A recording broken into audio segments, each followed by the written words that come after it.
Last one. What is up, everybody? We got a special surprise for you. I bet you didn't think you'd see us for this last block again. Look at us. Late into the night. Who'd have thought? We got a special treat for you guys today. My name is Fang, joined by the lovely Duramgar. As always, we are here for the last block of EGF SSBU. We've got a special treat. We got two school. I mean, we've seen William and Mary before, but finally we get to commentate Hawaii. We've got the University of Hawaii versus William and Mary, which should be pretty fun. I haven't seen either of these schools play before, or rather, I've seen William and Mary. We've seen William and Mary, but we haven't seen Hawaii. Hawaii. So that's gonna be a nice and spicy one. We're gonna see how they play. We're gonna see what's up with them. Guys, just want to say thank you to everybody that's been sticking around with us for the entirety of today. You guys are really what make the stream. And before we jump into, we started at 4 p.m. today, by the way. We're still going. I'm tired, man. We're out Look here. at these eyes. I'm back. I've been re-energized, been refueled up, reinvigorated. No, we got this one for sure, friend.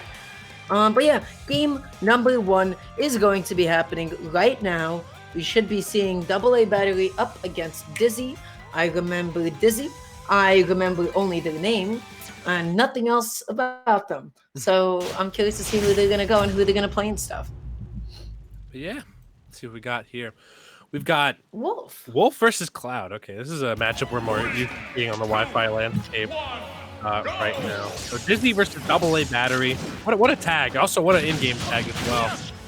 But we're seeing it right here already. Off the bat, I'm already liking the laser play from Dizzy. Kind of checking checking AA Battery rather in neutral just a little bit. And AA with this onslaught of aerials and cross flashes already. So many buttons, so many uppies already, and just Dizzy getting hit by all of it, dealing so much damage. Not really sure what that boiler is all about. That dash attack didn't pop. Didn't pop him up anywhere near it. I think they might have thought they got the vertical hitbox. That move is weird. I think we've seen how many different angles Wolf dash attack can send you at. It goes up and it goes down and it goes away. It does everything but it's a lot, yeah. Ooh, okay. Great down smash right there to catch the roll right there. Yeah, both these guys just trying to check each other on shield quite a bit here thus far. Ooh, the down smash scooping Dizzy up right there. That's a scoop. No attempt to 2-frame a ledge guard there. Dizzy, though, no punish on the whip limit cross slash, going to overextend on shield. Eats an up smash out of shielded. Right now, AA sitting at a pretty confident 85%. Wolf, though, he can clean up these stocks mad quick. One forward into back air, one good down smash from a tech chase with Mary, and you're good to go, baby. Wow, these cross-ups on landing right here by AA, like, just doing so much damage to Disney right here. My man has got to start calling these out just a little bit. Okay, great nair right there. Dizzy right now is trying to do their best to catch any sort of landings, but unfortunately, catching landings, like catching Cloud's landing specifically, is so difficult. He usually has a big solid covering him. Oh my god. Wow. What a whiff punish. What a whiff punish, yeah, for real. That was insane. AA slated to 3-stock if he keeps up this this barrage of momentum right now. Just it doesn't seem like Dizzy can get a firm grasp on how AA is going to be playing right here. Missing the tech right there. That's going to be some fat damage being eaten out by cross flash. And oh my god, this damage. He lives. Bit of I like the recovery mix up because Dizzy was positioning themselves to get the 2-frame. That being said, finally able to clean up that first stock. 80%. This is definitely looking really, really bleak for them right now. Dash attack. Ooh, not able to get anything further off of that. At that point, you just gotta reset. That's what we're seeing right here. Oh boy. Okay. Is he just trying to watch out?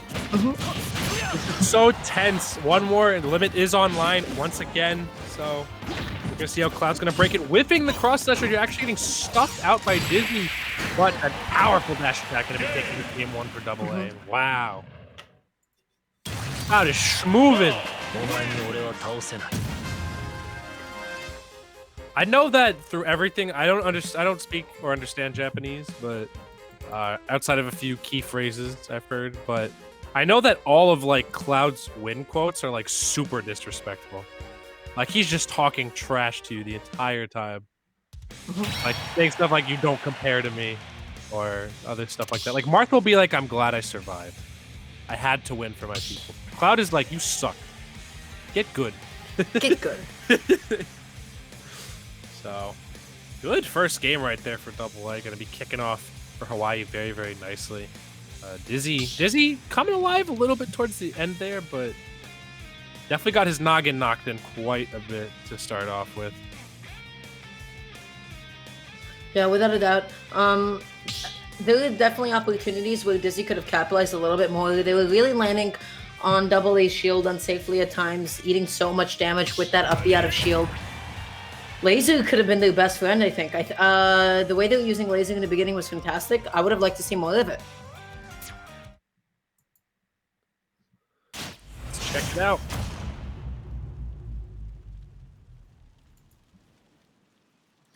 Ooh, the Bayo switch. What do you thought? Interesting. Okay.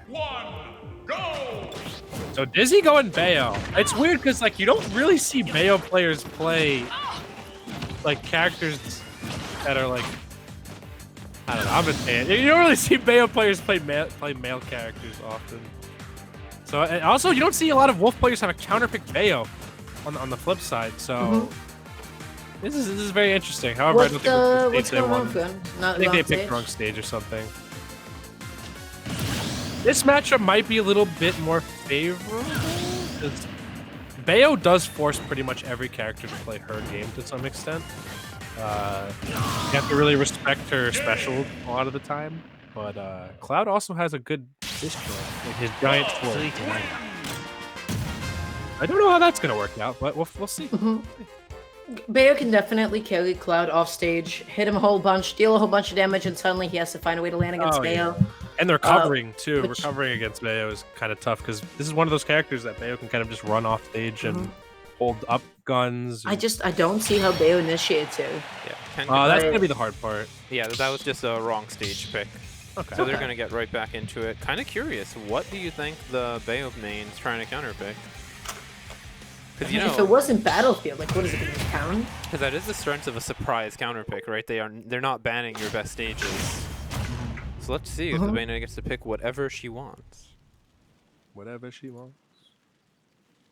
And I guess it's going to be something like that Town City, but nope, they're going to be running right back to Pokemon Stadium 2. I'd say this is like one of Cloud's best stages, honestly. Like it's just like really good for him to move around on, and killing or initiating isn't like too difficult for him here.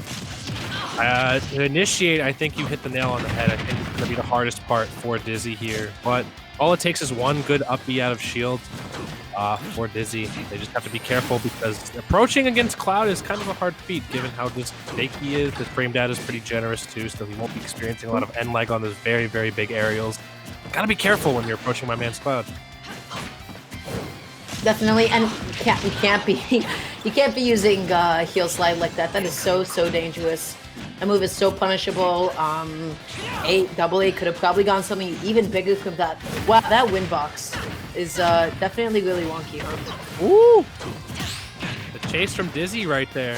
Looking pretty good so far, just like staying very, very reserved and neutral, not overcommitting too much. Definitely respecting a lot of what Double A has in terms of Cloud's kit. The classic run up shield. Run up and shield in front of each other before the first one commits. It's like a game of chicken. Uh-oh. Uh-oh. What just happened? Oh. Goodbye. Is it still going on the stream? No, we out. Dill? Are you there? Currently very confused. Give us a moment. I believe because we were host, their game must have gone off. Uh-oh. The Switch seemed to have done something. Guys. Okay. Yeah, my... Did the Switch go to sleep?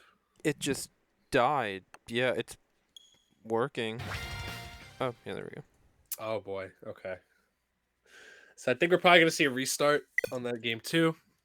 It's good because it was, like, right at the beginning and no one had taken stock yet. So no harm, no foul. Oopsie. Definitely an oopsie. That was strange. Yeah, I never seen a Switch do that before. Oh yeah, that's true. Devin makes a fair point, is that the Switch was on continuously for 6 hours. And that is a very long time for a Switch to be on for. Yeah, but I've been, you know, playing, creating arenas and stuff, so... But it also might have just Should be an overheated and activity. crapped yeah, out. it's possibly overheating. Okay, hold on. I should be muted.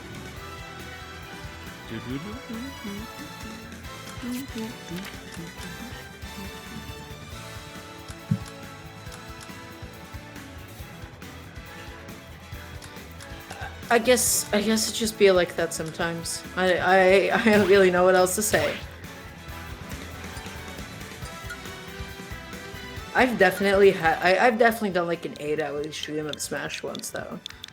And like my Switch was fine. Granted, it sounded like a jet engine. Yeah.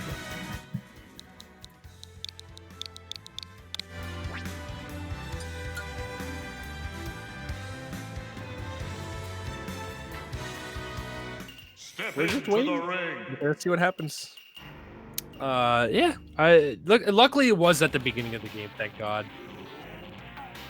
Oh man. Unfortunate. Definitely. Unlucky. Could have been like last time where it was, you know,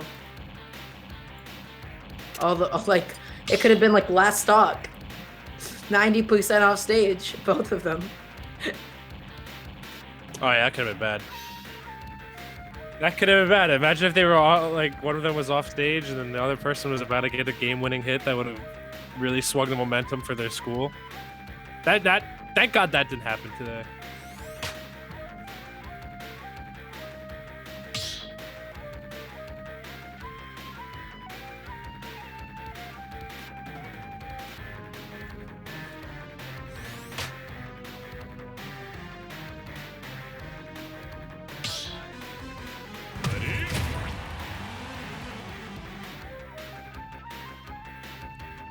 Alrighty, so guys, take number 2. Hopefully this is going to be the game that this for the rest of tonight it will be nice and functional. I hope. Hopefully. Praying. The Switch is tough. Not tough enough to apparently evade overheating. Either way, we're back into it. No harm, no foul, it seems like. We're getting back into it right now. Good start from Dizzy right now. I like how patient Dizzy's been with trying to find their openings. You see a lot of Bayos trying to force an approach a lot of the time. It does work once they do pick up the momentum. But I like how patient Dizzy has been so far. Yeah, Dizzy's just doing like a really good job of not committing a little bit too much. They definitely got called out for some heel slides before. Now they're being a little bit more careful with it. They're just throwing out a couple of back airs. They're getting a feel right now for how AA is moving, just sort of refamiliarizing themselves, catching that unsafe fair on shield. Unfortunately, nothing else from that up B, which could have been a lot more. Ooh. Okay, just opting to just throw away the blade beam. Probably wanted to get some cool view for thing or something. I don't know, but either way, okay. Oh, good guns right there. That was perfect by Dizzy. I like the little guns to just like stall damage a little bit. Dizzy definitely playing this very, very patiently, trying to really just slow down the pace of AA. Like AA has been almost forced to respect Dizzy and neutral a lot more this time around. Oh, almost getting that tech chase, but once again, just a little bit too slow in the execution. They were still able to cross up safely, though. This is definitely their stock to take, but this is where Bayonetta struggles the most in taking that stock.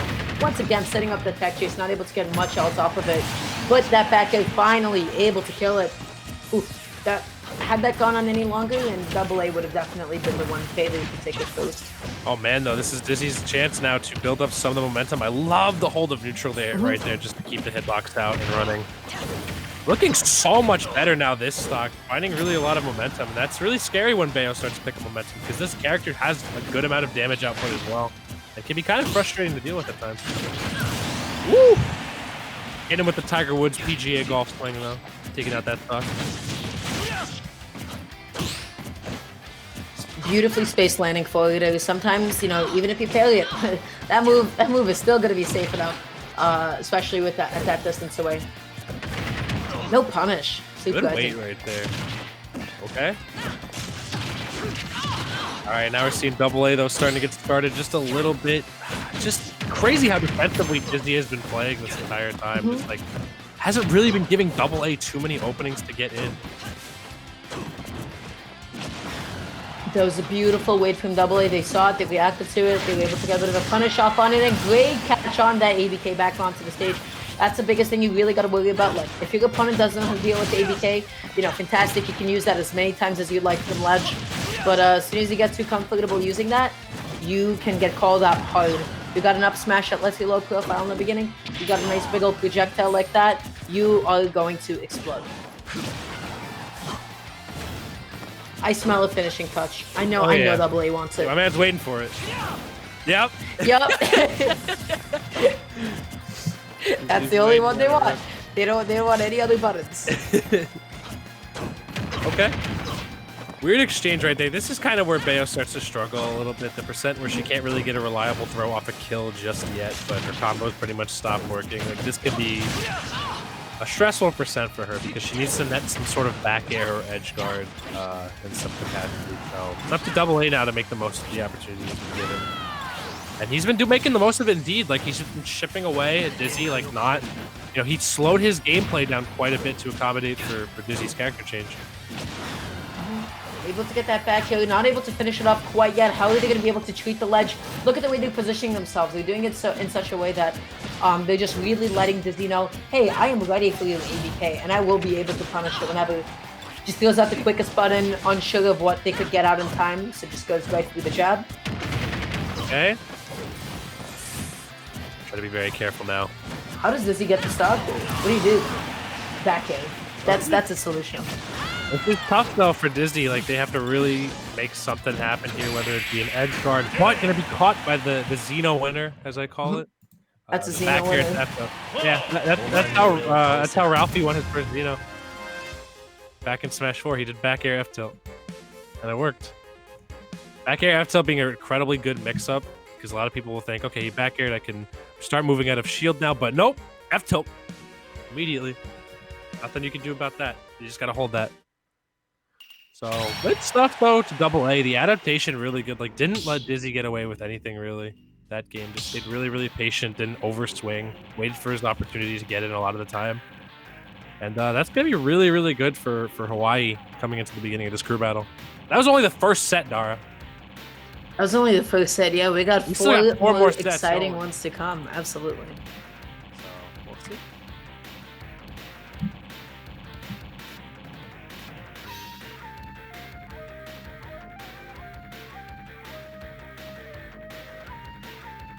But 4 more sets. I'm just taking a look at the rosters that we have in front of us. From University of Hawaii, I see we have Cheeseburger, TP, Altair, and Gray. None of these names ring a bell, of course, because we were never, you know, granted the privilege of commentating University of Hawaii up until this point. Oh, yeah. And from William and Mary, I see Luco, I see Outer Rim, Barrett, and S-Rice. So those are all very, very familiar faces. Guys, once again, thank you so much for joining us here at EGF SSBU. Let's just run through a couple of quick little shout-outs and announcements and housekeeping things before we move on to our next set. Number 1, you guys should be keeping yourselves hydrated. I have here an absolutely massive bottle of water that I've been using to keep myself hydrated and quenched throughout the evening. We have been on here for 7 hours, had it not been for this bottle of water, I would have lost not only my sanity, but my physical health as well. Number 2, make sure to get up and stretch. That's not something I've done in a fat minute, but you should make sure that your blood is pumping, your tendons are nice and loose. Then you should be giving EGF SSBU and official EGF on Twitch. That's what you're watching right now, baby girl. A little bit of a follow. And then you could give a nice little follow to the folks running this production at House of 3000 on Twitter. They're the ones responsible for this lovely production that you see in front of you. They're responsible for so many amazing and fantastic events. So you should go ahead and check them out. Also, thank you so much for the shirt compliment. I really, really like my edgy stuff from Spencer's. then you should be giving my co-caster Fang a nice little follow as well. On Twitch, that's Fan9S. On Twitter, that's Fan9S. On YouTube, that's Fangaplays, not Fan9S. And you should also... Fang, you see, that's what we call the mix-up where I'm from. I mix you up in and out of the game. And then also, if you'd also like, if you do feel so inclined, my little PogChamps, you can give me a follow as well. Twitter.com/DuramGoSmash or on Twitch as well. So check me out if you're so inclined. Did I miss anything, Sean? You won't regret it. I think you got everything covered pretty nicely. Yeah. So yeah, we're just waiting for our next two peeps hopping in to the arena. I think we might be going till like 12:30 or something. So we're here for the long haul, you know? We're out here. Yes, we'll persevere. We got this one, Sean. We'll do it to him. And right now, we're just vibing to Soy Sauce for Geese, which is a fantastic track from King of Fighters something something. I couldn't tell you. I've never touched a single King of Fighters game. Nor do I actually intend to. But they do got some poggers tracks. Some of the tracks they kind of slap. They go hard. Oh boy.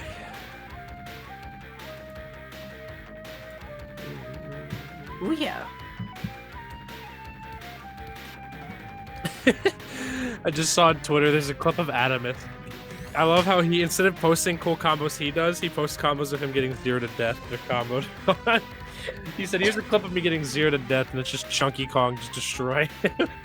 By the way, you know somebody is like a real one if they post like themselves getting clipped on their own stream. Like Suarez posted himself getting bopped by Zapdos. You should check out his stream too. And that's like how you know like there's like a real genuine authentic person there. Mm-hmm. Big back crack, but I couldn't get it. That's annoying.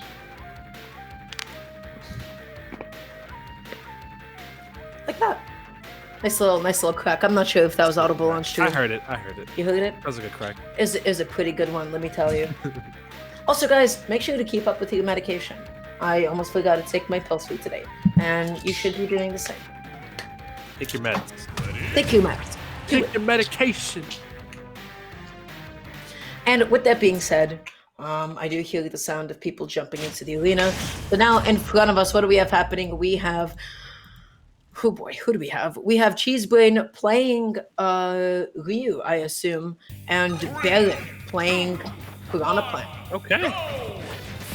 Here we go. I remember from when I stopped with Barrett, he's very good. But already, Cheesebrain, you know, that Brain has reverted to cheese already, as the Shock Dance is such a good neutral tool to open up for Ryu a lot of the time. It is probably one of the best projectiles in this game, honestly. My man is not hesitating to use it whatsoever. Just showing off the fact that he can do it to begin with. He can do it. He can do the quarter circle or half circle. I mean, what Barrett is trying to initiate, and they're struggling. Yeah, that's the thing. I think camping out plant can be a pretty good strategy in its own right. Plus, Ryu, you know, doesn't have the best approach tools in the game, really. Yes, it's pretty much most of his approaches are pretty stuffable, and they are going to mix up. If you can use Shotgun F to force the opponent to come to you, you're giving Ryu exactly what he wants. So I'm liking that Barrett isn't like approaching too brazenly. Also, I respect the Gucci main tag. Oh my goodness. Gucci. That to me, that was the perfect opportunity to let go of that down B. I'm not sure why they backed off. That's what you're really looking for with focus, to bait somebody into hitting you. Oh my. No, but then missed. But then we saw Cheesebrain back off. A little confused there. We're seeing both of these guys just not like take an overzealous approach on their approaches to each other. Really, like I like how Barrett has just been staying back, just trying to find his openings here and there. Well, Cheese is not even thinking about overthinking. Nobody wants to, guys. It's a bunch of Zoomers. Nobody wants to commit to marriage nowadays. You know? Really great positioning though on the Matui right there by Barrett. Going to be getting that first stock off the lingering bounce of it, but the roundhouse kick. Sending him back home. you know, Ooh. wow. Couple of little fair string tries to go through the finisher though, but she's been opting to go high. Beautiful decision. Oh boy, yeah, that's got. Wow, That's Fatui tough. comes in so clutch, man. Somebody tries to hit you and you're like, haha, nope.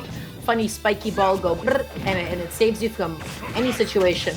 Not that one, I guess. Yeah, for so you whatever have to pick a move that pretty much outranges it, or use grab armor to get through it. That's pretty much what you have to do to deal with Fatui in like an effective way. All right, just backing off, but taking so much damage from the poison cloud right there. One grab up throw, I think, is what Barrett's looking for right now to finish off this stock. You know, Ryu is a bit of a rage monster. He could definitely benefit from having all of that to himself. He'll be able to get killed off of Uppy so much easier, just riding right into the belly of the beast. Oh my goodness. Oh boy. Ooh, these checks right here from Focus on Cheesebrain's part. However, Barrett just not been approaching, not giving Ryu what he wants, which is the mix.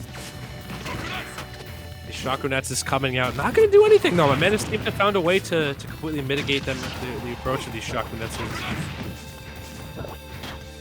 Town definitely giving the appropriate space needed to deal with these projectiles. Just like that, able to clean up that stock with an Uppy. For all intents and purposes, this is a pretty even game. I really like the way that Barrett has been using Fatui in some scenarios, while once again armoring through it, but not following through with the focus, just using that as a way of backing off. Not crazy about it. He's playing Ryu like he's trying to be playing Street Fighter, using Footbee, trying to shoot shotgun, but really great catch on Barrett's part right there. Did a great job that entire game of just not overcommitting whatsoever or getting nicked.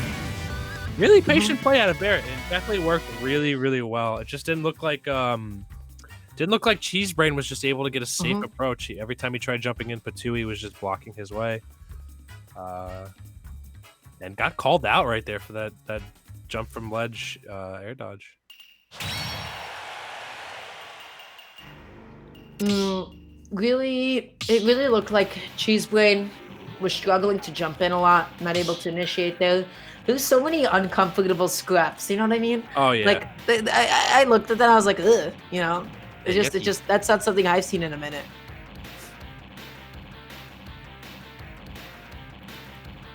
Yeah, really solid play from Barrett. That was just game one. These games have been like kind of stalemate-y, honestly, from what we've seen so far. Like both players really just being very, very careful of each other's neutral tools. You know, this is the last week, so it's go hard or go home.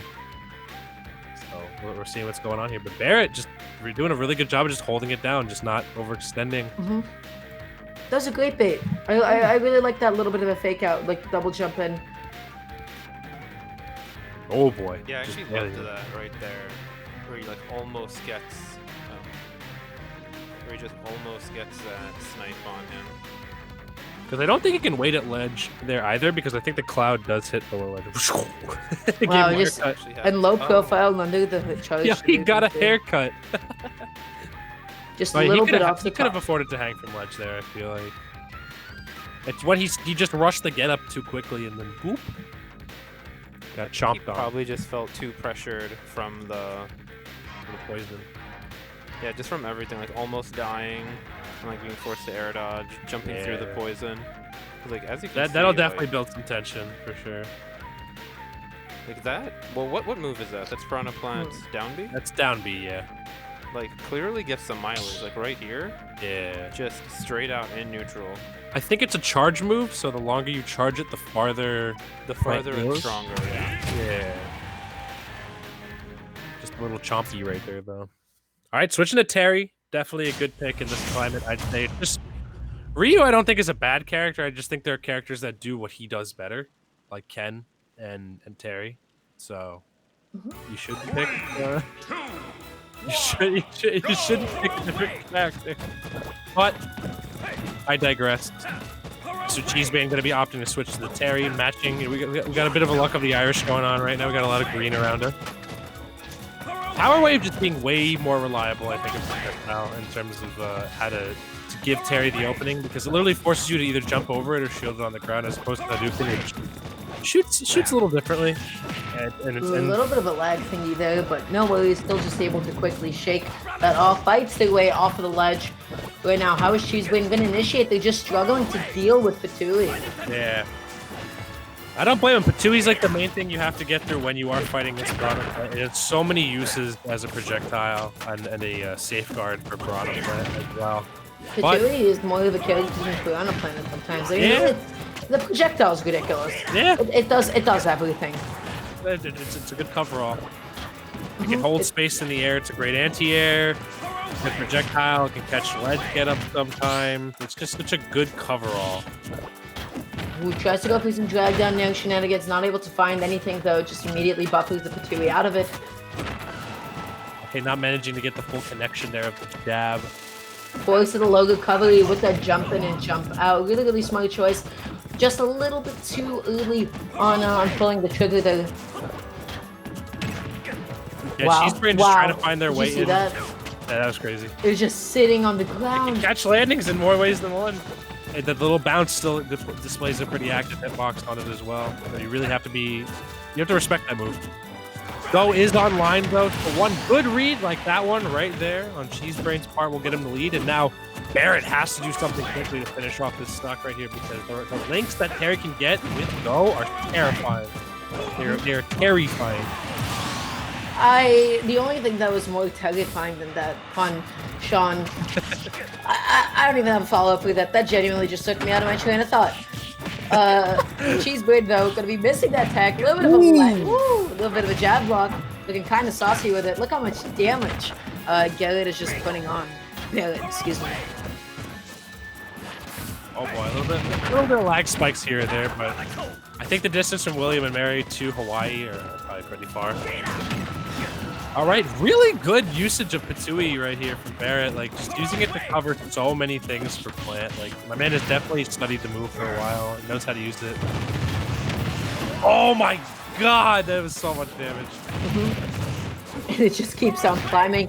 All that Piranha Plant needs to do at this point is just bleed on Cheesebrain. Yeah, uphill definitely kills this Plant.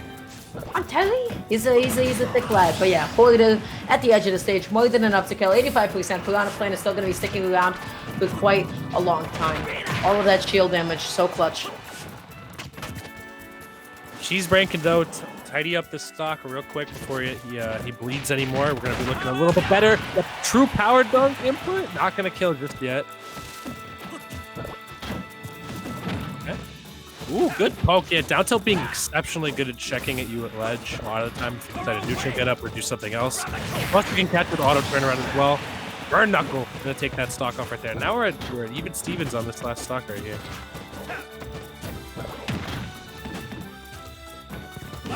Frozen Heat just sort of follows Cheesebrain down there. Rolls right into a fully charged up smash because, sure. We haven't seen a lot of F-tilt usage from Cheese. It's honestly a really good poking tool for Terry. Keeps Terry pretty safe from a lot of harm since he does reel back as he puts the hitbox out. Cheesebrain just running right through the Poison Cloud instead of opting to wait. I feel like he's not respecting Poison Cloud or Patui hard enough. It's more so trying to force their way in instead of trying to build their way in. Ooh, Go on deck. I really like the bit of a tempo shift coming from Barrett there. You know, normally people play really reservedly, really defensively against Terry. Whenever he has Go on deck, oh my god, that could have been so crazy. But still being able to clean up the stock with Patui. Barrett taking it for William and Mary. What's the total point count? Wow. Wow. Oh, Luco, thank you for also saying you like my sweater. I appreciate it. Shouts to H&M. Wait, guys, Gucci main one? Let's go! Gucci! Bird. Definitely Barrett feeling like a Gucci main ad-lib at that point, because my man is Burr. He's cold. That was a cold, hard W right there for my man. Gucci flip-flops, yeah, you name it. He's out here. I just feel like Cheesebrain went full. His brain melted into cheese. He just kind of kept forcing his approaches a lot of the time that game. And he kind of got called out from Barrett for it quite a bit. So definitely had to be, I think, feel like a little bit reserved. Picked his openings a little bit early. Look at this. My man was running straight through most of the time, trying to force his way in with either Bird Knuckle. Like, look at that. He just runs through the poison cloud. He almost got killed for that. It's actually such an interesting last stock. It's a lot of Yeah. Terry almost dying for landing hits. You know, here he is like, oh, I got the dash attack. Almost dead. Boing. Followed almost immediately by... What happens here? Is he grabbing? Down B. Just clinging on for What did he dear try life. Gets the ledge. Tries to get up and do crack shoot. Oh, he Gets crack called shoots out for right it. into Yeah. it. Oh Yeah. my god. Can't beat that hitbox. Crack shoot is Yeah. normally really good to get over the projectiles, but when your projectile like is within that exact airspace that you're trying to travel to, that's Get blasted for it. yeah, that's just not happening for now. Man, I've got to tell you, I am running on negative right now. I am running on less than empty, Sean. But we will power through. Why? Because This is still some good. We're still getting some good sets. That's the thing. Like, this isn't like if this was like earlier on where we were getting internet connectivity issues and like brazenly just weird options here and there, like would be bad. But the connection seems to be holding up. Crossing my fingers for the most part. Twitch chat is exhibiting good vibes. Clean my room. All right, chat. Listen up. Listen up. So, I'll admit that my bed isn't made. However, all this stuff here in the cardboard boxes for me and my girlfriend's anniversary, there's snacks in the bag, the plastic bag right there. Everyone has told me to clean my room this stream also. I'm so sick of it. I'm so sick of it. And yes, I know. you should clean your room, Sean. But It's literally not nice to have after it's my not, anniversary, It's not good to have a messy room, dog. after my anniversary this week, all those boxes are gonna be gone. There's so many. So if you want to know what's in all those boxes, in the bag there's Doritos and some ramen. Behind it is a whole bag of like spicy snacks, like flaming hot Cheetos and stuff like that. Do you have to take it personally that Fane gives Nestmanes a bad name like this? Or... And in this box Yeah, listen, is every hot sauce from season 13 of Hot Sean, Ones. you are representing Nestmanes by being here, and I've got to say, it's a little bit difficult for me to listen to all that when I advocate for cleanliness and keeping your rooms nice, neat, and organized. 5-month anniversary? I wish it was 5 months. 6 years anniversary, actually. Like, have you seen Ness's room? It's like just 5 minutes in. I know you have. It's very Spotless. clean. There's no nonsense going Yeah, around there. I know. Listen, he lives in a clean Scotland. American household, all right?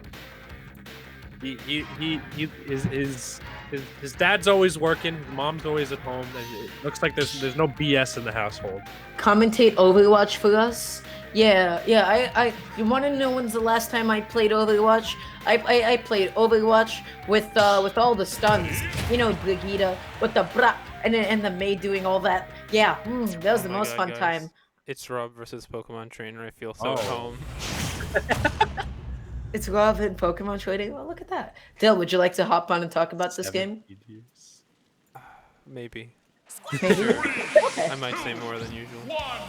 I'd say a little bit more than usual. Anyways, guys, Rob versus Pokemon Trainer. This is S Rice up against Gray.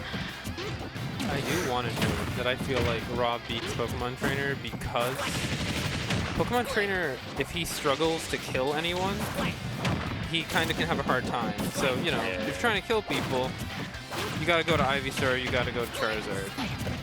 Ivysaur gets so smothered by Rob if it's played right. So we're gonna see just how much this Rob can oppress the Ivysaur when he comes out. If you can do that, it's really hard for Pokemon Trainer to get any mileage. Oh my Oh, god, wow, that almost killed. That DI on uphill, man. Uphill, excuse me. Oh my goodness. Okay, going for a couple of ledge trap setups there. Almost getting it, but they should Okay. drop What the actually Jolly down a happened little bit earlier. is S-Rate might not know this, but up smash, oh my god, the hold on will let you long. That up smash doesn't hit because up smash's launcher is actually ground only. So even if he's flying right past it, not gonna hit. Oh, really? Yep, they changed that from Smash 4 to this game because Rob was too good. Oh my god. S-Rice is just holding this so well. Gray just keeps landing aggressively, keeps landing right into S-Rice, getting all these out of shield punishes, gets the up tilt into uphill, and is able to take the stock, sitting at only 50%. goes super high just to wait out all of that invulnerability. S-Rice is playing this very well. Another problem for Trainer in this matchup is that playing Charizard can really just be forfeiting a stock. Like, Rob doesn't have that great of damage output usually, but somehow Charizard seems to just always get himself hit really quickly. And then gets a down throw, made the read on the Squirtle, lightweight, a little bit of rage. Unfortunately, can kill that early, but... S-Rice also just has been wasting his time with like overthinking his punishes a lot of the time. I mean, it's been reacting so well to every time Gray has decided to shield. No way. And has been, oh my gosh. Just really, just like, they were so patient, found their openings, searched for their grabs, and just were no nonsense. Like, their combo links were true. They were always looking like the reaction time on S-Rice was really good. I just think S-Rice played it really, really solid. The most telling part about their play is kind of when Gray just started landing on their shield from the corner like 5 times in a row, and they just like, look, what? Maybe not that time, but yeah, go to ledge. Go to ledge, please. Please. Go to ledge. Gray has to be much more careful about the way that they land on Rob's shield like that. Is that down? Sometimes you just gotta play the reset. You can't always fight your way back on. You can't always turn something into a lead for yourself. You just have to slowly inch your way back into neutral, piece by piece. You can't force it. Gray definitely needs to be aware of down throw kill confirms, because he's definitely losing. He's getting hit a lot. Like, the mash out is not looking too good there. Like, at 80, you typically, if you're mashing well, you'll get out pretty easily. Yeah. The average player can get out of that. You just have to be ready. Like, you're at 80, you have to be ready to do it early as possible. Yeah, he's just letting him get the grabs at just the percent he needs them. And that can just be tough sometimes. If you don't know what your opponent's looking for, they can take full advantage. And yeah, so the lead is slipping away from Hawaii just little by little here. The 3-stock is like super duper powerful to start off with honestly. So I want to see Gray definitely mash out a little bit harder. Try not to land as aggressively on Rob. It can be, very easy for you to be like, I have to land on Rob because on the ground you're getting pelted by laser and gyro majority of the time, and Rob's boxing tools are just so good on the ground. Counter pick to Lilat is an interesting choice from Gray. I mean, S-Rice, everything that S-Rice is going for, like, to me, it seems like it connects. Yeah, it makes sense. It doesn't seem like he's like reaching. Like, he knows exactly what's going to happen. And that's important. It's like super duper important. Wow, just the last hit of up there, he's still hitting through that air dodge. That's what happens when you're a bit of a big boy. Your model doesn't travel through enough.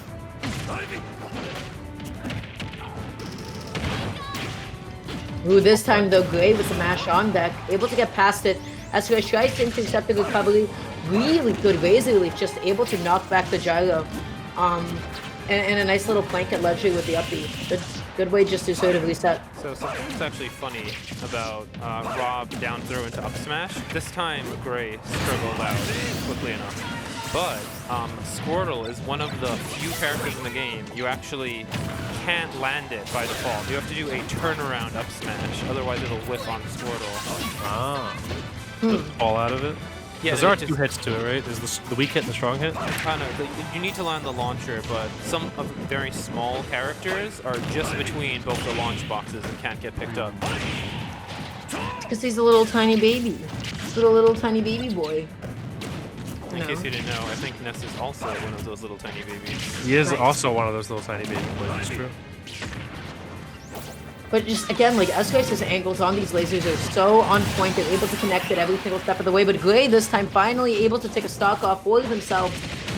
Even it up just a little bit, but S-Rice throws out a nice long active hitbox, able to outlast whatever option Gray had last. Yeah, I gotta say, Gray doing a lot better job of this game slowing it down in comparison to game 1. Like, he was really trying to land aggressively on S-Rice a lot of the time, and it was getting him stuck out quite a bit. At least he's waiting a little bit more this time before he tries to land aggressively on S-Rice. Ooh, one drop shield there. Rob is like Fat Ness in that instance right there, because he's just trying to get that nice, powerful back air off to land the stun. Ness doesn't press near as much. Anyways. I disagree. I think Ness presses Nair just as much, if not more. And that's an opinion you can have. Anyways, S-Rice just holding on to this lead beautifully, able to just get, again, when they go for the move, it seems to connect almost every single time. Gray could definitely just be positioning themselves around Escalate just a little bit better, or just wait a little bit more before dropping the shield. Oh boy.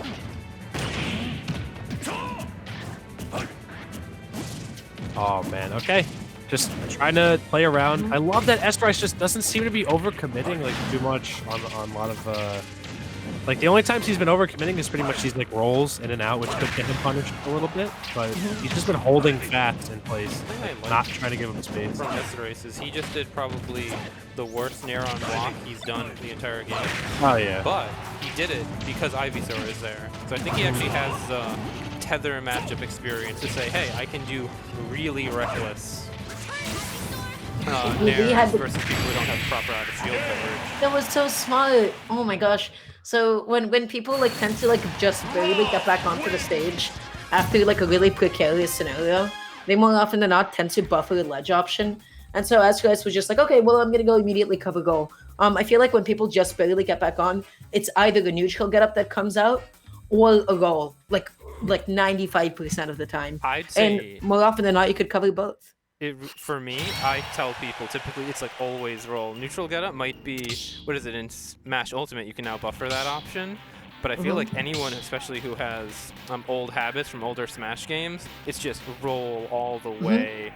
It's like if you can trick someone into kind of barely getting back, just go cover a roll, you'll get a lot of mileage out of it. Yep, it happens all the time. I've seen it happen at every single level of play too. You know, like this is not even something that like high level players are immune to. Even they like buffer ledge options when in uncomfortable positions.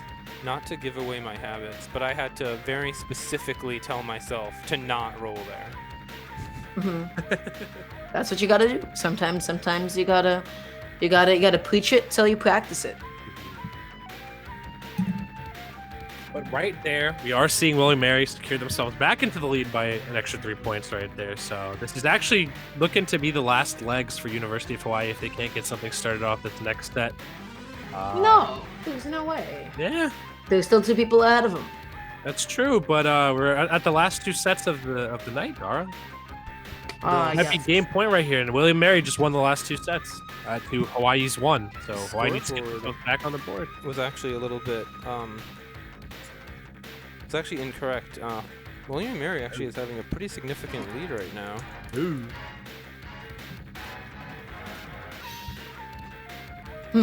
Oh wow. Okay, yeah, that's a lot more of a lead than before. See, 11-5 on the board right now for both schools. So if they win 2 close sets. What if a close set's a 4-point win? You know, they can definitely still do it, but they need to start winning all their sets. Oh yeah, for sure, absolutely. Because yeah, a 3-stock, 2-stock, it's hard to come back against. It really takes away all their margin for error.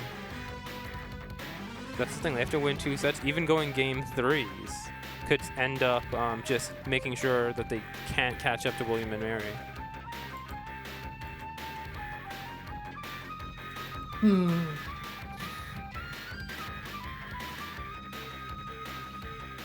And yeah, now we're just simply waiting for who's happening. It's Altair and Luca. I think those are the 2 we should be seeing. Yep, they have just locked in the rest of their rosters. Nice. Epic. That's what we like to hear. So no surprises, hopefully.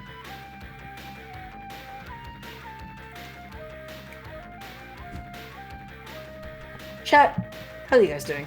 Talk to me. Talk to me, my little pug champs. How are you doing this fine evening?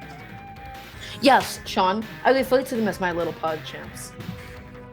It's sometimes I think everybody needs to hear it. Most of them are probably taller than you. Okay, you know what? this isn't fair. They don't know how tall I am. You're obscenely tall. You don't get to call people short. I'm not obscenely tall. Is 6'3" obscenely tall? Huh? Dill's pretty tall too. I don't think Dill's obscenely tall either. You know, Did you this say is you're isn't fair. 6'3", Fang? I'm 6'3", yeah. He says he's 6'3", and he says he's not obscenely tall. Unbelievable. He just said he's 6'3", and he thinks I'm somewhat reasonably You're tall. tall. You're tall, Dill. You guys don't know how tall I am, and you'll never know.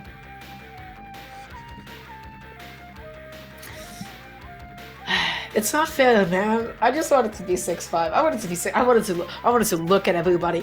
I just wanted to. Is it not an ego trip for you, Sean? Do you not like What? enjoy walking into a venue and being like the tallest person? I there? like being tall because I give good hugs, and also That is true. The only drawbacks to it are the back pain and being too tall.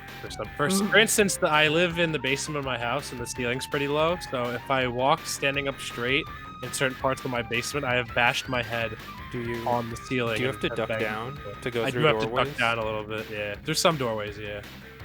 How tall is the average doorway? Are you not allowed to wear I hats, don't know. or I else think- you'll have to duck down?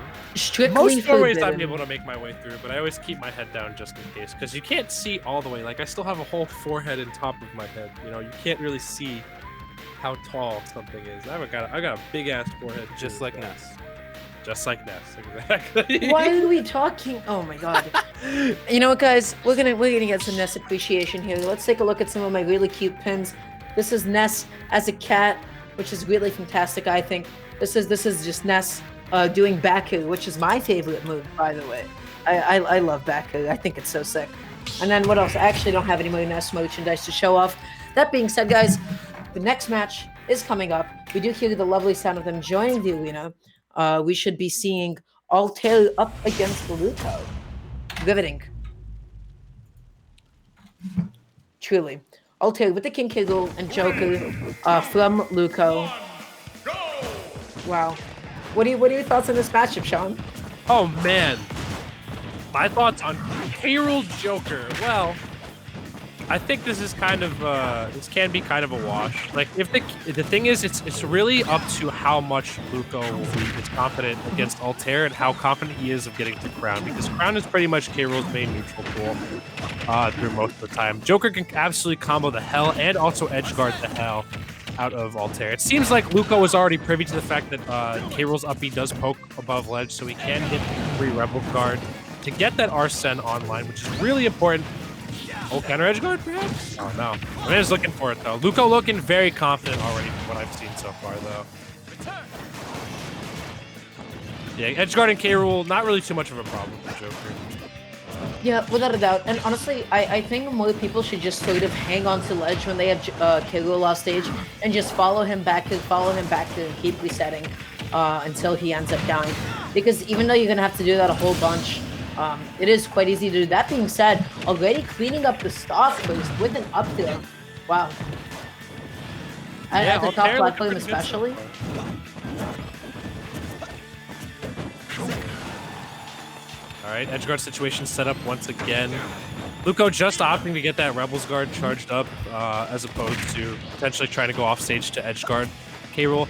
The thing is, it can be kind of hard to win neutral against K-Rool since Crown and how big he is do a lot of work for him, where Joker has to be very, very precise on some of the hitboxes he's throwing out. With Arsene, I think that's mitigated a little bit more, but this is like the part where Luco should be going off stage to attempt to edge guard Altair by hitting a back air or something like that. Now, K-Rool being pretty damn vulnerable in his recovery most of the time. I want to see Luco try to go for some more edge guard. But Tetrakarn doing so much work right now for Luco. Gets it down throw into the forward, and finally Luco has asserted a lead for themselves. This time though, they're starting to chase K-Rool a little bit, but doesn't follow through on the edge guarding. Okay. I think I saw Altair try to turn around for just a second, but they weren't able to actually get the. That was a strange animation, grabbing somebody out of like a animation like King K-Rool's blunderbuss. It's weird. You know, the animation persists for a little bit, like the effect. Pretty weird. Altair hasn't really been opting to go for like a lot of crazy stuff so far in terms of like using Crown and neutral or stuff like that. He's been more so opting to use K-Rool's dash attack as like an entrance tool for himself. So I feel like that could be a slippery slope eventually, but Luco hasn't become privy to it. Yeah. Oh boy. Oh, I thought we were gonna see an up smash or something to cover that roll at some point. That's the tilt out of the shield. Okay, now this is definitely Alto stock to take and take it. They almost do. Not quite. Good Aegon right there. Yeah, Aegon being a fantastic tool. Really mitigate. Should do the up air right here, hit the kill. Just a nice little true combo kill confirmed from Joker right there. Oh, that could have been really scary for Altair right there, but managed to take it back on the highway. Arsene just doing so much work right now for Luco. Really good use of guns, and just this damage does not stop. Luco has just, perpetuated the advantage for so long at this point, spacing that A-Hog, getting a little bit more damage off, and this game has started to really run away from Alto, despite the fact that they started so strong. Luco using these jabs to like poke out and check Altair every time they just decide to drop shield. And I'm liking the confidence of Luco's part. Just like no useless movement, just keeping his game plan very, very simple on Altair, which is really important. They tried to get a little bit saucy with it, but unfortunately just sort of misspacing themselves on the landing, leaving them as a sitting duck for Altair to go ahead and hit. Okay. That's a lot of Rebels Guard built up on Luco right now. Altair has to be very careful. Arsene is out and not quite. Gets a man. taunt. Doesn't want to commit. That's a dead K-roll. Yeah, that's way too deep for K-roll to be coming back. And Luco with the little teabag coming out. He tries his best. He just flies up slowly. He tried his best, man. And I have developed so much more of an appreciation for Joker as a character since I started playing Persona 5. They made him so cool in this game, literally. Yeah, just Luco kept on the pressure really, really nicely on Altair, and it looked hard for Altair. Not gonna lie, they just that's kind of what K-Gross can struggle against a character who can play as versatile as Joker does. Like, yeah, Joker does die pretty early because he is a light little stick boy, but. Would you bully him if you just saw him like walking in like the high school? Would you shove him in a locker, and why? So Persona 5 starts off with him as a transfer student, and he's like whole reason he transfers to the new school is because he's convicted of a crime and he's on probation. So all the students are already talking shit about him and bullying him, or like talking shit about him behind his back because there's all these rumors about he assaulted someone, like. He does drugs, he carries a knife on him, all this stuff. So, like, everyone's more scared of Joker. Yeah, everyone's more scared of Joker. So would you shove him in a locker? I would shove him in a locker, yeah. He's not going to do about it. I'm 6'3", I can shove his pasty little ass in a locker. And suddenly you saying you're not obscenely tall or anything, no. And you just use your height to justify bullying a high school student. That's fine. That's okay, man. It's not like we caught you in 4K or anything. Joker's pretty tall too, though, to be honest. Yeah, that's fantastic because he's 6'3". Let's go look him up. I don't know. Joker, actually. Persona 5, height. 5'9". 5'9". 5'9". He got plenty of inches on him. He's also skinny AF. I think I can get some hands off. Either way, though, I digress. Seeing Luco back at it again, this time on FD. I think it's a little bit better of a pick for Altair. I would like to continue digressing. I'm just wondering that if you put Joker into a locker and then Arsene gets summoned, is Arsene inside or outside of the locker? Well, so Joker can't use Arsene in real life. So they're part of this thing. Joker's just Joker in real life. It's when he goes to this thing called the metaverse is when Arsene. Okay, so question. It's like a. If there's a locker in the other verse, would you shove Joker into it? No, because then he could beat the shit out of me. He's got a gun, a knife. Are you kidding me? I'm getting killed. He's gonna murder me. Oh my god. Did Devin just pop up out of seemingly nowhere? Devin listening in.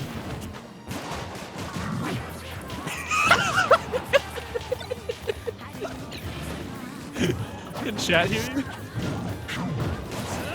How was your stream, buddy? No? Anyway. Hey, we're back into it. And Luco, kind of struggling to kill Altair here. Altair getting that nice little F-tilt to nail off the first stock right here. Crown. Yeah, Crown is just such a good tool, and you have to really respect it both front and back. If you get hit on the backswing of it, it literally combos into K-Roll's moves. You have to be so at least get hit by it while it's going forward in comparison to it going backward if you're gonna get it. My man turned on the Persona 5 music. He knew he was going after you. He's out here. I mean, Luco wants these aerials, man. He's fishing. Look at him go. He's out here. He's looking for Wants him. that back air. He wants that grounded down air. That back air is going to connect, but of course, it is on King K. Ghoul. I think the interesting thing about jokers who fish for grounded down air, grounded down air up smash, is everyone's so afraid of Arsene, they don't stop to realize, hey, can I punish that out of shield? And the answer is you can. Maybe not Joker down and up. though. It's just people get so scared when a move has like an absurd amount of shield stun that they just immediately try to respect it while they buffer the wrong option. The thing I'm also noticing is that Altair is definitely playing a lot more in shield this game and using Crown to his advantage rather than trying to approach with a lot of normals. And I think that's super important to do as K-Rool because his approach game ain't the greatest. Like, dash attack does come out pretty quickly and hits pretty hard, but it's not going to play neutral for you pretty much. It's not going to win it for you. Crown at least gives you a nice opening for you a little bit and has armor on it. So even if you get counter-struck, if the hit isn't strong enough, you'll be fine. I wonder, so I've seen Joker do Tetracard through the ledge on characters like Peach. I wonder if it can hit K-Rool's up B through ledge as well. My guess is no, because Luco hasn't gone for it yet. I've seen MK Leo literally kill Samsora so many times by just doing Tetracard over ledge. He's looking for the kill though. Wow, and Alco just sitting so patiently. Luco tried to get a little too saucy with him this time. Once again, getting that same up air though. Okay, good startup combos right here from Luco. Just the double fair coming out. Yeah, that builds up a good amount of meter for Joker, even if it is. Did it? It looks like quite a lot. A little bit. That did. More than he would have had if he just got slugged normally. Good recovery right there from Went Luco. so deep, exactly what he had to do just to make sure that he's avoiding Alco's neutral air. Times that throw beautifully using the grab armor. I want everyone to pay attention to what Luco did there because literally the single best way to beat K-Rool is literally grabbing him after he throws the crown. He does have a considerable Stand in amount of mid-range, leg. you just stand in mid-range, you just jump and you wait it out. Just barely living that up tilt. Literally.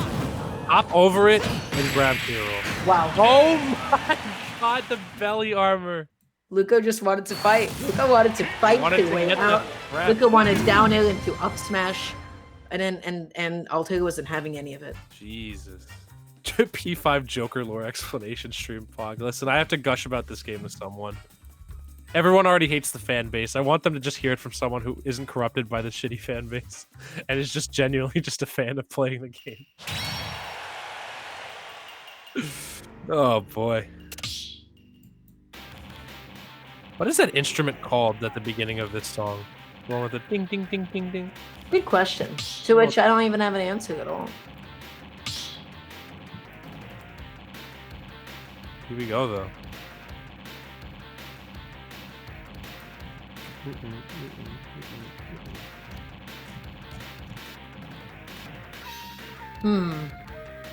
Thinking about like what Luco could have done a little bit better in this game, and I think a lot of it just stems from them being a little bit more patient at ledge. Especially about like the way that they're coming off of it. They don't always. They're trying to jump in on Altair a lot, and a lot of the punishes that Altair got this game were because Luco was jumping in, right? Like we saw the up tilt catching those jump-ins after the shield, or from ledge going so aggressively. So I just think Luco just sometimes needs to sort of inch their way back on instead of always fighting it. So I just want to talk about while we don't have footage of Luco jumping over Altair to get the grab on the crown throw, you can see Luco does have the crown in his hand.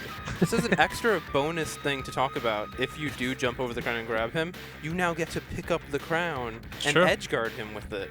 It's just you can throw the crown back at him and force him into a stage spike, and man, does that thing do a lot of knockback. He can't even use it again. You get to edge guard him with it. You get to pretend you're Mega Man at the ledge. It's fantastic. Can't even throw it up just to make sure that he doesn't get it back or something like that. You can't hold it in between stocks, sadly, but once you have that thing, use it. Like, it's such a good throwing projectile.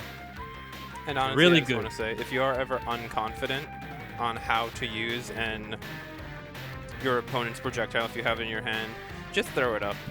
And if you can jump slightly off stage and throw it up, so it has to fall all the way into the blast zone, even better. That's true. It'll come down eventually and hit them, or they'll just be, you know, wary that I don't know when this thing is going to come down. But here we are getting back into it. Game numero tres. So good adaptation from Altair that game too, honestly. They didn't shield a lot more, threw crown a lot more. That's what I like to see. Yep, caught all those jumpins really, really well. And so this game, ooh, really like that. Just jumping right in, but this time mixing it up with the roll behind, baited the grab and was able to get a punish on it. That was sick. That was clean. And this is pretty much Luco looking to extend the lead for William Mary. This is so important for Altair though, because if he can take this, he puts Hawaii back in the game just a little bit. Because I believe we already 3 sets deep at this point, if I recall correctly. It's the 4th set of the night. Oh, this is pretty much all or nothing right now. Like if Altair loses this, that's pretty much curtains for Hawaii, and just gonna secure the W for William and Mary here. Could use the sound there, just catching neutral, get up. He put it on the ground for him to pick up. Here you go. Oh, okay, that was scary. Oh no! Goodness. You got booty. No. Oh my god. That's probably the best feeling as K-Roll when you get that. They had such a huge lead too. Yeah, it's for real. Okay, Luco wants this edge guard. Luco, are you gonna get this edge guard, friend? Oh, did it commit to the bit? Yeah, Luco's got to start going off stage for some of these edge guards, or at least trying to get a back air. If there's no threat of being like after Altair whiffs the back air to counter edge guard, like he should be jumping off in spots where Altair is forced to recover from deep a little bit more. Oh, wow! That countered it. Blunderbuss. That was fantastic. Yes, he's gunning. He's not going off with the gun, which I think is kind of important because like Altair has no jump left. Goes for the vertical blunderbuss on Altair, and that was almost the stock. Altair needs one more good button just to be able to steal this one out. Dash attack from across the stage. Not gonna be able to take it quite yet, but this time that's exactly what Luco needs to be doing, challenging Altair every step of the way. You gotta make them feel uncomfortable when they're recovering from that point, especially if they're stalling. You gotta chase them. Yeah, Luco started to turn up just a little bit more though. I'm loving the momentum he's starting to pick up. The bit whiffing that grab there, that's so crucial. Good crown from Altair. Altair had a great idea with the double jump, but unfortunately they chose a little bit too late to input the attack. That back is going to be able to take it, and this is quite the lead once again for Altair.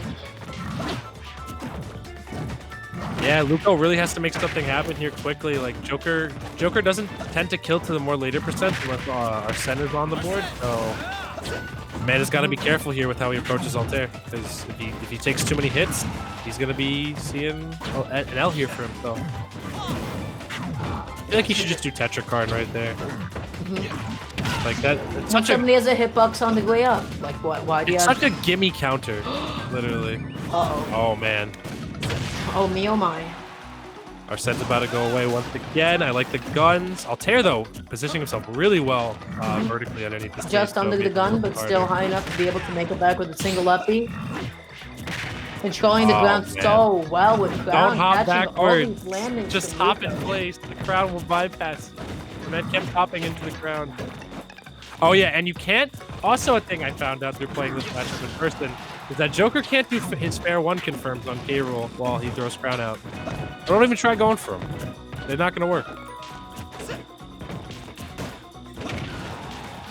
Ooh, good catch on the jump out of the shield.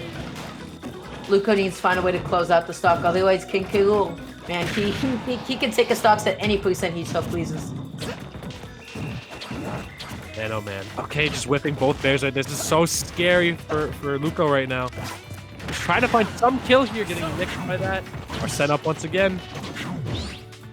Pushing a little bit too hard for it. This should be the off-stage Tetracon. No, not on stage. Got my answer. It doesn't work. You need to go off stage with it. That's big. That's pretty huge. If Luco was struggling not to put on damage but to close out the stocks. Oh my god, no way! No way! All right. Yo! Going for it all right there, Luca. Oh my He God! wanted it. Why? Oh, Why? man. Altair, no! Oh man. What a heartbreaker. You man. hate to see it. That hurt. Oh my God. I want to watch that again. We take those. If we are William and Mary, we absolutely take those. Unfortunate right there for Altair. But that will be it for, I think, University of Hawaii's chances right there. Man, Altair had that in the palm of his hand, and then he saw Arsene and then just went full deer in headlights. And You're ever in this position? That was just a perfect angle. That was chef's kiss. It's just I love the forceful crowd. They're like, here, take this. Man, it looked like Altair just had that game like solidly. All he had to do was really just punish any of these roll behinds that Luca was doing on him. But I feel like just these crucial little mistakes kind of added up over time. And Joker has the versatility to really cover a lot of stuff. This is a good back throw right here. Was that bad DI or is it just absolute? No, that back throw was just really strong. Joker's also one of the lighter characters in this game, but man, that back throw hits hella hard. Oh my God. Oh, That what was that? so unfortunate. Did he just He go? fast fell. I think he fast fell the back there. I think he was too confident. Yeah. My man said, I have this in the bag. Yeah, he thought he had it. Oh man, little did he know that this would be. Oh my God, he's literally coming off the platform at the beginning. Iframes, baby. He still thinks he's just so cool. Oh. It doesn't matter. I gave away for my suicide. Oh. Pain. I think the Tetrakarn would have killed there, but Jesus Christ, that was so unlucky. We do have to go back. Does he die at literally 0? No, he died. Yeah, no, this was back okay, air he dash gets- attack, and then One little combo. boop. How disappointing indeed. But Luco managing to clutch it through. Sucks for Altair, almost put Hawaii back on the map, but I believe that is going to be a solid victory for University of Hawaii. I think literally, is there any chance of a comeback here? There is not. Yeah, no, there's actually zero chance of a comeback here. So yeah, that's going to be it for William and Mary versus University of Hawaii in terms of points. We do have one more set for you guys, TP versus Outer Rim, but that will be the literal last set we have here at here at the EGF Collegiate. Holy moly, we've had this is the longest day of commentary I've ever had in my life. Also, literally, I've never commentated for 8 hours. I think I've done Let's until break. 2. I think we actually had to block those like from 4:30 until 2. Jesus. Thank you. Thank Devin. you, Devin. Much love. Much love, friend. Damn, we will. Me, Devin, and Dara just keep giving each other opportunities. I feel like we're just like continuously gifting each other little commentary / streaming We opportunities. just like talking about video games, man. I do like the video game. We wouldn't be To doing this if we commentate and didn't. talk about the video game is my dream. Mhm. And thank you all here at EGF for making my dream a reality. Yeah, we've been on this one for quite a while. Yeah, no, EGF, man. You guys, you know, hit all the right places. We're really out here, mate. Yo, thank Ugh. you, Rachel. I didn't realize it's that time of the day. Well, it's real Australian hours. It's most definitely not real, Real Australia. Australian hours. What time is it in Australia? Just out of curiosity. Probably like 8-hour difference or something. Oh my lord. Pick number 3, my lord. But we got one more set. I have to go to the bathroom so bad. So I think I'll do that real quick, actually. Yeah, sure. Godspeed, fam. Do what you gotta do. If anything, Dylan and I will be holding down the fort. As you slowly walk away, chat. Thank you guys so much for tuning in and watching us and listening to us talk about video games for so long. We really appreciate everybody that came out to support the schools. You guys are the best. You guys are the reason why we do this. You guys are the reason why we sit behind a camera and a microphone and talk about video games for hours at a time, just so that you guys would listen to us. So thank you. I really appreciate you from the bottom of my heart. Yeah. So talk to me. What's going on, guys? You guys finals happening. I know I do. In the next couple of weeks. which are definitely the antithesis of Pog. But I believe in you that you guys can get this done. I'm really nervous for them myself, and if you guys are too, that's a totally normal and human emotion, and I promise you guys will be able to pass. You guys got this.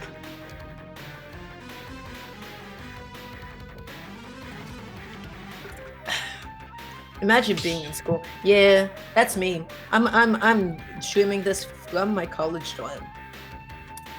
Okay. Oh boy.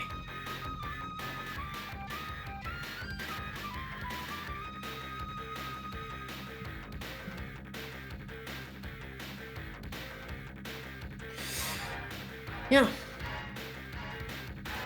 Yeah, must be nice. I'm a freshman, guys. It's a little bit difficult out here.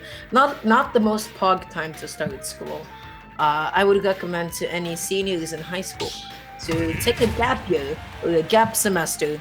Those definitely those are pretty clutch. Alrighty, gamers. Jumping into the next set. And Sean coming back at the perfect time. We will be seeing TP up against Outer Rim. Outer Rim, of course, being a Robin. I've seen Outer Rim play a handful of times in the past. So I'm curious to see how they do against Sonic. Hello. Okay. Oh boy, we got a Sonic versus Robin for our last set of the night. This is what I like to see.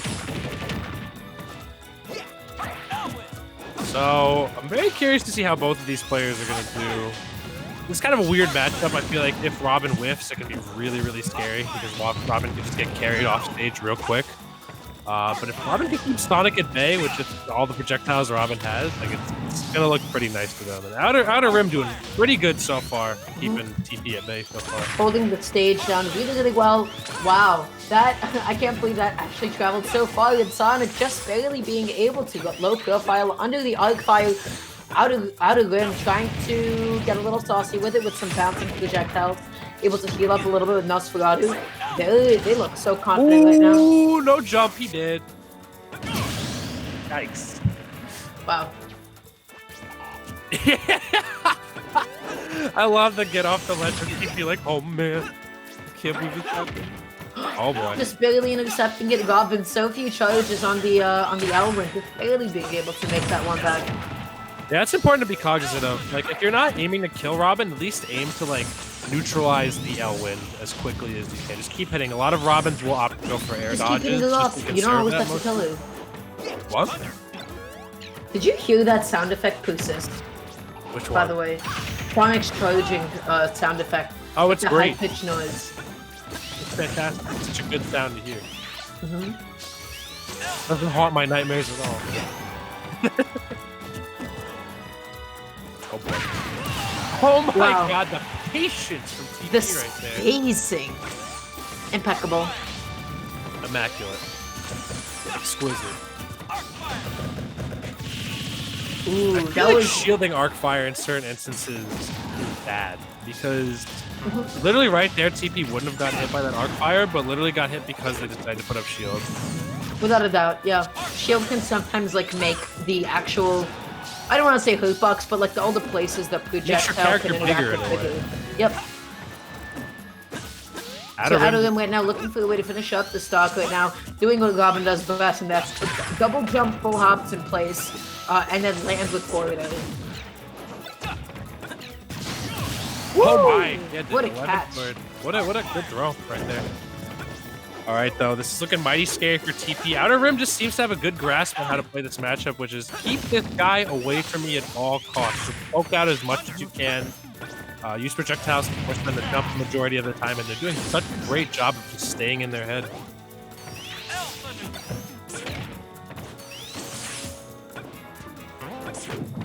Oh boy. Another one.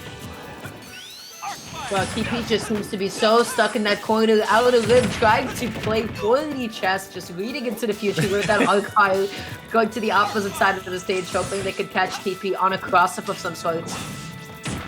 Oh my. That was the read to end. All reads right there. Didn't end it, but it sure tried to. Yeah, no, for sure.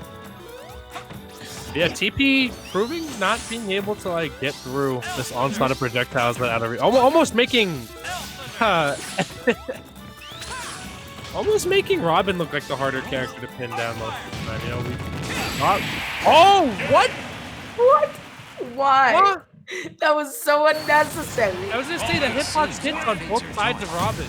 My man went for arc fire under the ledge into pivot cancel down smash. Why? That hitbox Oh literally hits on both sides. Like Robin can cover rolls with down smash Oh because my it hits God. on both sides reliably. There was literally no reason to do that pivot cancel down smash. That was a flex. That felt like the style. That felt like the style. That was the man. I don't hardest know what flex other I've way to ever put it. seen. The hitbox comes out at the same time on both sides too. Wow. I have no words for that interaction. That was wow. That was insane. It's looking pretty bad for TP. It just looks like they're struggling to get in just a little bit, which is weird. I feel like they should be using Sonics. I feel like a lot of Sonics like to commit to using spin dash and spin charge pretty early. But Sonic has some great ground speed as well. So if you can use just Sonic's like, you know, regular movement, I think he'll have a little bit easier of a time because my man has been committing every single time. And Outer Remix knows as soon as he sees Sonic transform into a blue ball, he knows to jump away and back away. So definitely I think TP could be a little more careful with his approaches because he's getting called out so hard for all of his whiffs. Yeet! Boom! He did. You're literally getting a sword thrown at you. My man's getting shanked. That setup was having him lying down on the platform while he has projectile in his hand is so good. Jesus. Also, is it this here? I love the way Sonic is just baiting with the little step. Yeah, in, out, in, out. Oh, guess what? And it's only because Robin's He get-up seems so attack comfortable is at so the- abysmal too. Is it really that bad? Yeah, look at how. Can we get a replay on that though, real quick? It is amongst the worst. Oh, no. Robin literally uses all of their strength to lunge their body forward on the ground. Stretch it, like, look at this. They're just trying to get up.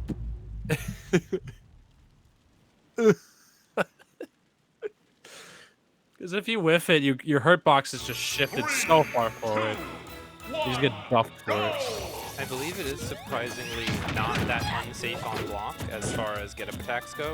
Yeah, it doesn't look too bad. Everything else about it is bad. It Oh, does yeah. have sword get-up attack frame down, which is pretty good. And that's like the worst type of get-up attack frame back. And again, like TP just locked into shield because Oh of those my arc God! fires going so high up in the sky, catching TP. Wow. What? We're on Town and City. Oh God, what is gonna happen here? God. This is so scary. Oh no! Ugh. Where are you going? Oh no, still able to make it back, of course. No. Up B sounds a little bit higher than you'd think, able to still air dodge back on. But outer rim, this is not huge. okay. This is not okay. That first stock was just like, that is everything you want in a first stock against Sonic, because then you literally control the pace of the game at that point, and you can just be confident. Wow. Dear Wow. God. Thank you all I for have no watching. words. Thank you all for watching the stream today. I appreciate it. Why is that set up with two tech chase? What? Look at everything just coming out at once. Robin advantage, man. It's just like, if the Robin knows how to hold advantage well and just like tech trap and shield trap, it's terrifying. Yeah. You feel like there's no escape options at certain points. Characters like a lot of versatility. Ooh, TP Twister goes so high for it. That's such a commitment though. You gotta be careful. Robin can steal that one easily if you overshoot. My friends from Hawaii are being told aloha right now by Outer Rim. Aloha and goodbye. Because this is just looking like a slaughter right now. Like, game one looked a little bit better for TP, but they have just been overwhelmed and being. Robin's just so good at calling characters out in the air. So if you're not playing too grounded, Robin just runs all over you. So deep and just barely That's able to it. make it back, and that's it. That's the GG's. Oh Goodbye. See you my in a few months. God. That's it. Blue Dumpskis. Yikes. What an end. What What an an end to the split. Man, Out of Them is such a pleasure to watch. That first That was stock. so Can we get a cool. replay of that first stock whenever possible? But what happened? What happened What here? even really happened? He Held fast down? fell. Yeah, do you see the fast Yeah, fall he right fast before fell, it? yeah. That spark, he held down just a moment too. Ah. Yeah, here's Tragic. the amazing Magnum Opus of the night. Most Sonics tend to air dodge there, too. Can we see that first stock again? Oh, is this not the first one? Not Nope. the first stock. This is the last game. This is the 11 sword throw. Oh. Nope. Nope. Oh, here we go. Holy moly. Look at this. Up air. Chase up air. You do That's not why you don't match. mash, baby. What? Do That's not why you match don't out of his match. son. How did he set this up in the beginning? Like he That like was kinda fell crazy. out right as Yeah, he got to yeah, him. that was crazy. It's funny because you see Levin sword hitting someone, you expect more hit stun, but because it's like an interrupting hit stun, because he's already taking the knockback from the fire. Jesus. hits Yeah. him really Lesson quick. number 1. Wow. If you're up against a character that can chase you and has a sword or some sort of disjoint, do not mash. mash out of hit Just stun, wait. please. Just Just wait. air dodge or wait for them to commit on you. You will literally be losing your stock so early. Just don't press that button. I know it feels really good to press, but just don't press it. Fun Please. reasons to main Rob. You can always up B out of disadvantage. That's true. You can press a button. You press Look a at button. that. Oh man. So yeah, Game that on is- will be it for My we did little it, Dara. pug champs. We Woo! did it. Can we get some woohoos in chat? Woo-yeah, That is woo. the end of the fall split for this stuff. William and Mary, gotta say, really good showing. It looked like Hawaii was gonna swing things into their favor at certain points, but no dice on that front. So the final score is going to be 17-6 here. The MVP for William and Mary is going to be S. Rice, coming out with 7 S-Rice, points. S-Rice overall. killed it, man. S-Rice was so clean with it. Actually, wait, how many points did Outer Rim get that game too? That was a 3 stock, right? Yeah. So MVP both S. Rice and Outer Rim Mhm. for that game 3. So yeah, Wow. that'll be it for this season. I don't even know about the final standings of the schools. It looks, actually I do. I'm a big liar. As of last week,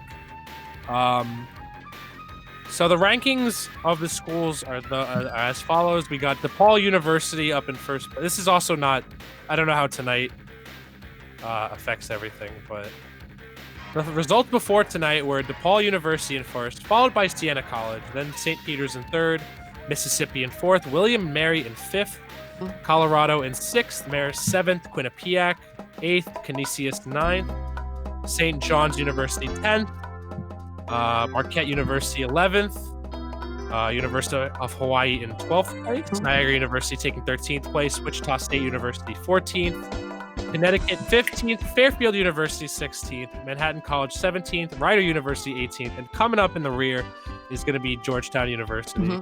Guys, thank you so much for joining us for this part of the split. We hope to see you guys back in February. Enjoy your winter breaks. Best of luck in finals week. One final shout out once and for all. You can follow us here at EGF on official EGF as well as EGF SSBU.